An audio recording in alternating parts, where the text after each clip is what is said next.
Hi everyone, it's Alexandra here from Alexandra Plans, and I figured today I would get in front of the camera. It's been 2 months maybe with the first video that I ever did on this channel, so I wanted to show my face and say hi.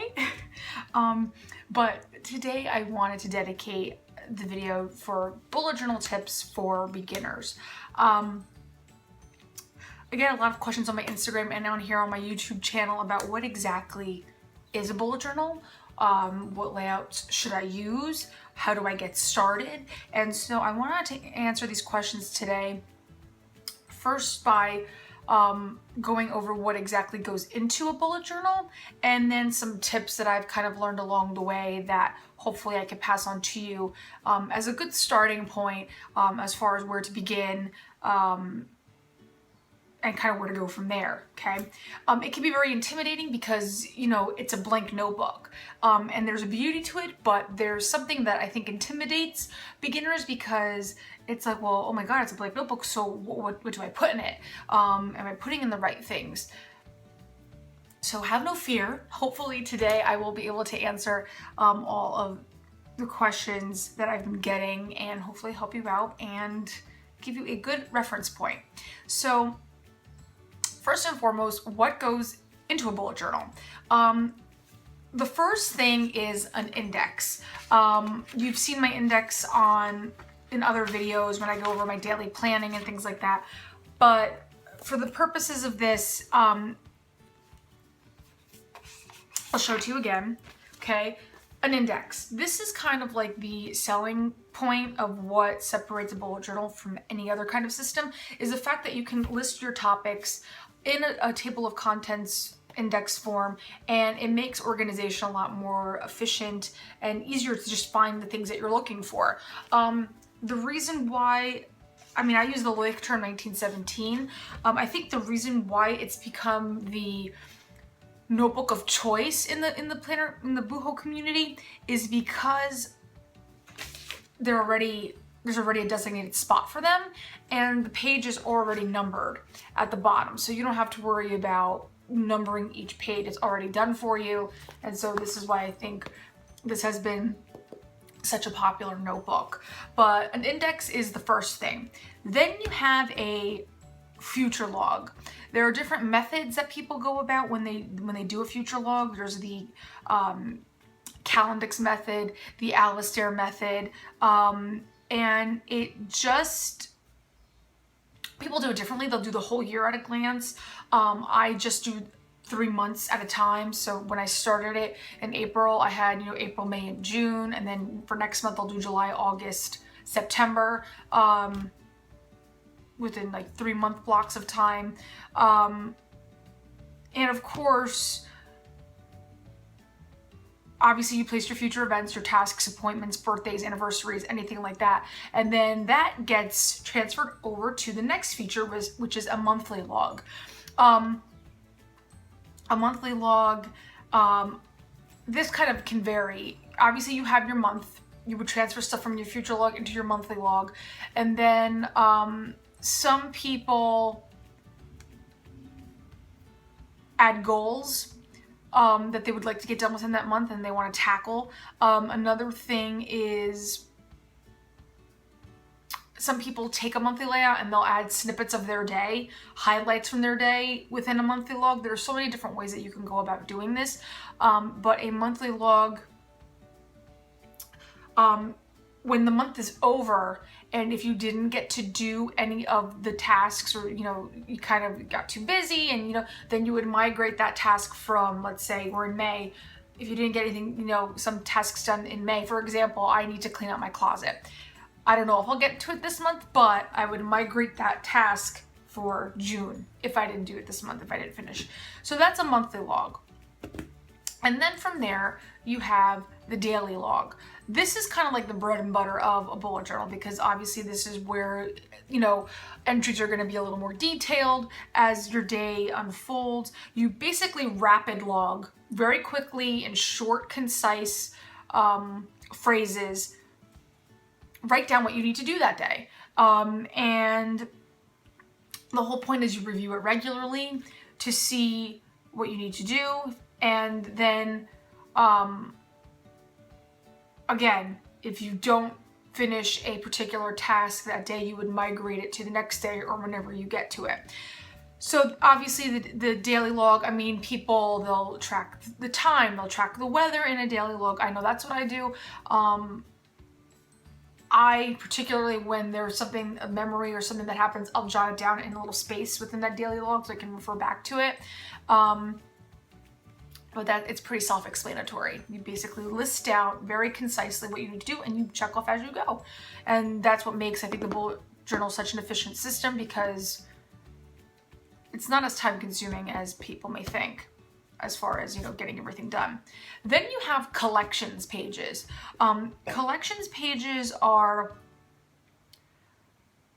of ideas, okay? So for example, books that you've read. It's something that you can, I think, always refer back to. So books that you've read. This past week on my Instagram, I put a master shopping list. So every time I go food shopping, I look at that collections page. I look back on my master grocery list and I go through each category and I do my grocery list every time before I'm ready to go shopping. Memory pages, habit trackers, those are all examples of collections pages. And there's endless possibilities as far as what a collection page can be, okay? Then obviously you have your bullets and signifiers. What I do in my bullet journal is, and this seems to be very popular, I have a key for all of my things that need to get done, okay? With all my symbols and things. Obviously it's a bullet journal. Most people use bullet points. I use squares. Again, you customize it any way you want. And I color code too for different aspects of my life. And so this is the system that works for me. But the whole point of a bullet journal is not only having the index and all these logs, but also to obviously have bullets and signifiers. It's short form notation. And it's supposed to, you know, you're supposed to look at your tasks and know what you did, what you completed and what you did just by looking at the bullets and signifiers. And then lastly, you have the idea of migration. So if you had a task that you didn't get to do, as you can see here, I have symbols of what it means to migrate the task. I have an arrow going through it. If an appointment or a deadline or a task got postponed or I just couldn't get to it, I have an arrow signifying that I need to get it done eventually. Okay. So that's pretty much it as far as what a bullet journal is. So then let's get to my tips real quick. So what supplies do I use? Okay. My first tip is find supplies that work for you.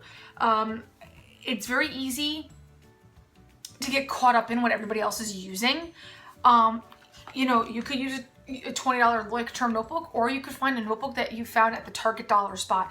It doesn't matter. You find something that fits your needs. I've seen people use, you know, a KikiK or a Filofax, and they'll put in dot grid paper, and that'll be their bullet journal. You do what works for you in order to achieve planner peace. I think we're all on that mission to find a system that works for us. So when it comes to supplies, find things that work for you. And that even goes for not only notebooks, but for pens and other things that you may write in with your bullet journal. You know, and I mentioned this time and time again, you know, I like my Pigma Microns, I like my Faber-Castell Pitt Artist pens, I like my Staedtler fine liners.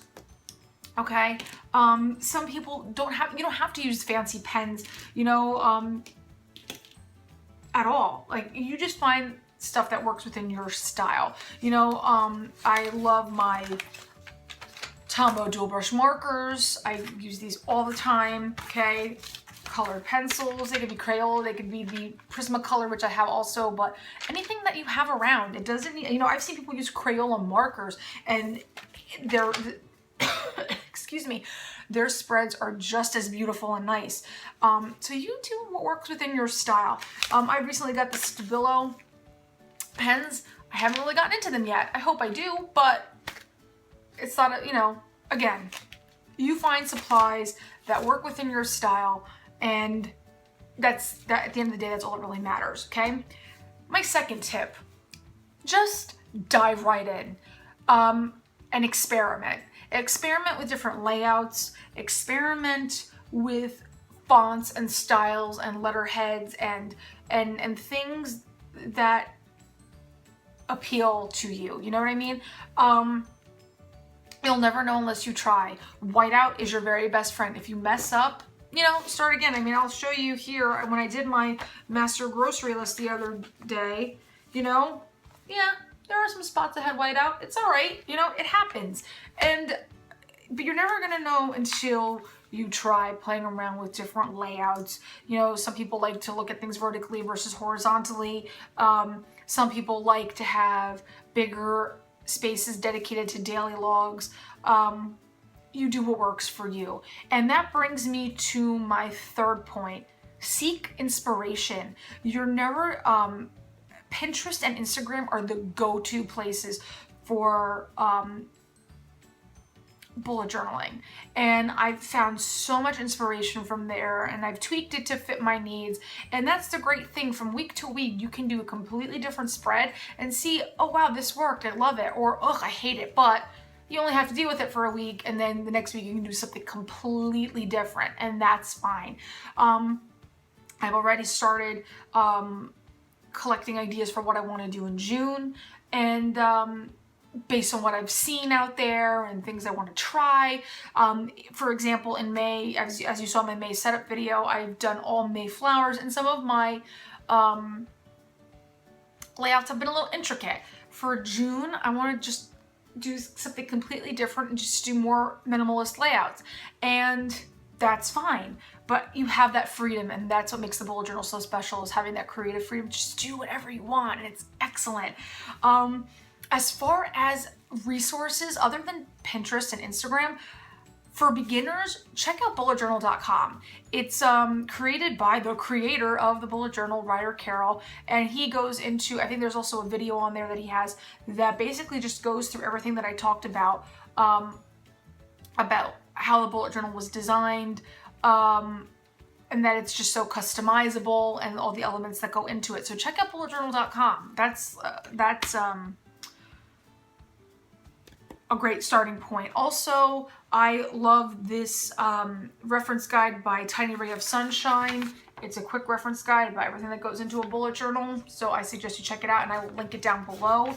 I believe Kim from Tiny Ray of Sunshine already has it translated into other languages as well, so it's a great starting point. But yeah, have fun with it. At the end of the day, have fun with it. It's your notebook, it's your story to tell, it's your journal with your personal thoughts and events and life experiences that are like getting poured into the notebook of your choice, and you customize it any way you want, but it's your story, it's your journal, and it's so personal. Just have fun with it and make it your own. Find styles that work for you.